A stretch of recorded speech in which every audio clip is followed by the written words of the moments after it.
नीतीश कुमार ऐसा गर्लफ्रेंड है जो धोखा मिलने से पहले बॉयफ्रेंड ही चेंज कर देते हैं। अगर बयान से माफी नहीं मांगते हैं तो आसमान में मुंह करके थूक लीजिए। अशोक चौधरी का जो आप नाम ले रहे हैं ये तो बिना पेंदी का लोटा है। मोदी जी का 400 पार वाला अहंकार टूट गया, घमंड टूट गया। आज जो अंगना कंगना ढंगना जो तरह तरह का बयानबाजी कर रही है, अंग्रेज से नहीं डरे तो अंग्रेज के चापलूस और दलाल और ये चाटुकार से हम लोग डरेंगे। नमस्कार दोस्तों, इस वक्त हमारे साथ कांग्रेस के युवा प्रवक्ता अजमेर करीम जी हैं। अजमेर जी, आपसे लोकसभा चुनाव के टाइम पे बात हुआ था, पूर्णिया में बात हुआ था, पप्पू यादव जी की रैली में आपने बोला था कि इस बार जो मोदी सरकार है उनको जो ये इंडिया गठबंधन धूल चटा देगी। देखिए, मोदी जी तीसरी बार आ गए। आप जिस पूर्णिया की बात कर रहे हैं उस पूर्णिया आज पूरा देश और पूरा दुनिया में ट्रेंड कर रहा है। हाँ। प्रणाम पूर्णिया, सलाम पूर्णिया के बाद अब प्रणाम बिहार और प्रणाम सलाम बिहार भी होगा। हाँ। और बिहार में भी हम लोग ऐसे लोगों को धूल चटाने का काम करेंगे जैसे पहले चटाने का काम किए लेकिन थे। जिस पार्टी से आप आते हैं वो तो जीती नहीं।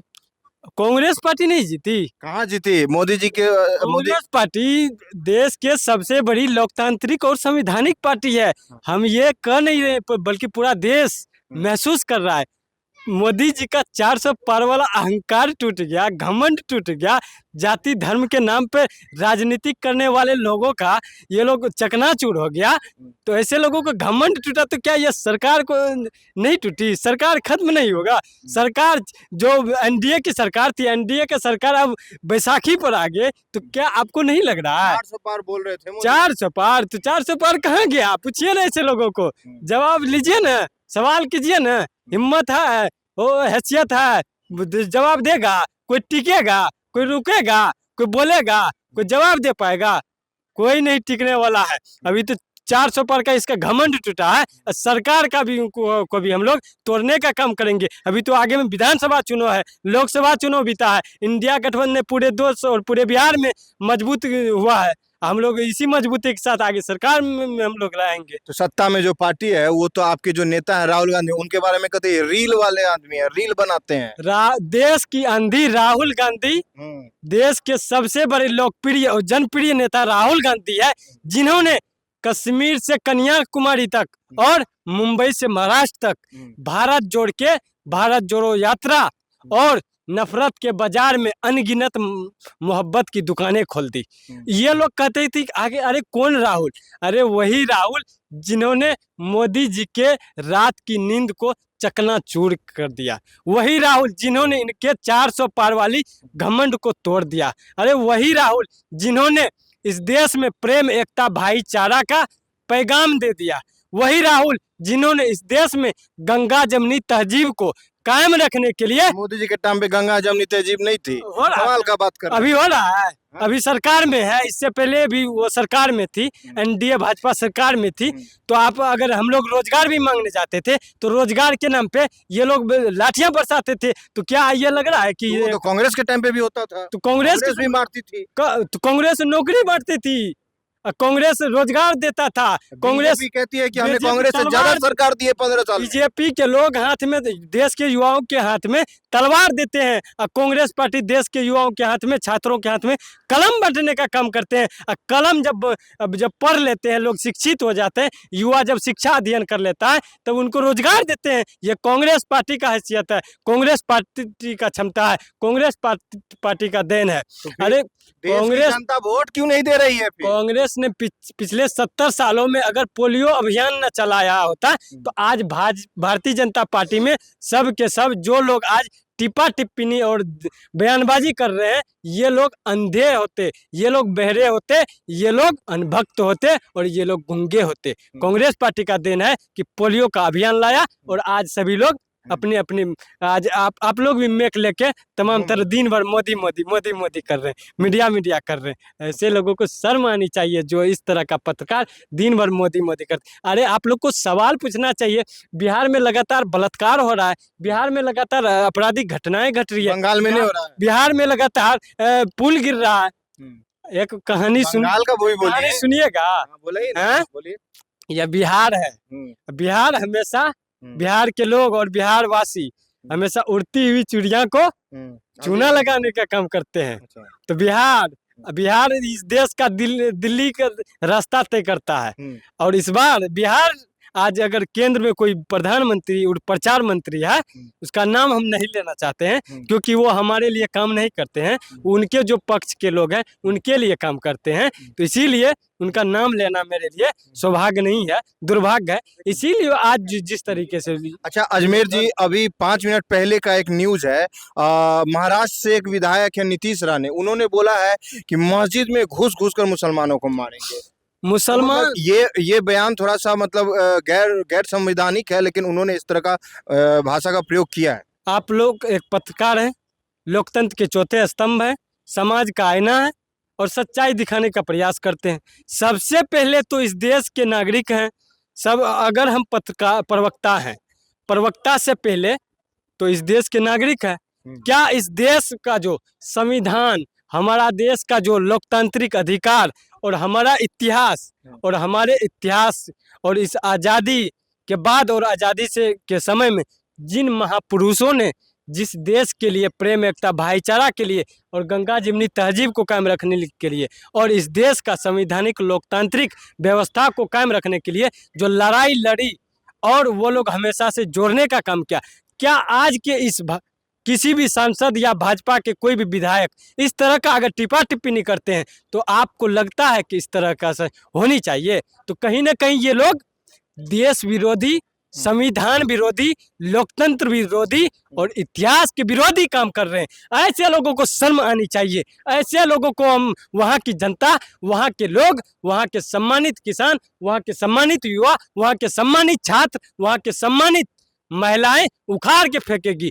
अंग्रेज से नहीं डरे तो अंग्रेज के चापलूस और दलाल और ये चाटुकार से हम लोग डरेंगे? ये ऐसे लोगों को हम लोग भगाने का काम करेंगे। आज जो अंगना कंगना ढंगना जो तरह तरह का बयानबाजी कर रही है, जो किसान हमारे देश के सम्मानित लोग को अन्न देते हैं, जो पेट भरते हैं, उनको इस तरह का बयानबाजी करते हैं, ऐसे लोगों को शर्म आनी चाहिए। कंगना ढंगना को सबक लेने की आवश्यकता है कि किस तरीके से ये चूड़ियां भेजने का काम करती थी स्मृति ईरानी जी, मनमोहन सिंह जी को। आज उनका क्या हाल है, क्या हाल है उसको पता है ना?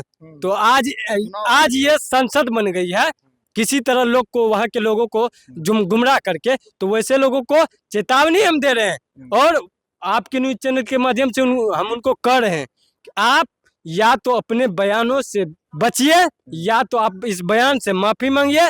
अगर बयान से माफी नहीं मांगते हैं तो आसमान में मुंह करके थूक लीजिए। हाँ। तो इस बयान पे आप क्या कहेंगे? एक मंत्री है, मतलब नेता है, जेडीयू से नेता है अशोक चौधरी, उन्होंने ये भूमिहार जाति को लेकर एक मतलब बहुत ही गैर जिम्मेदार बयान दिया है कि भूमिहार जात के लोग ने बेगूसराय में जेडीयू को वोट नहीं दिया था।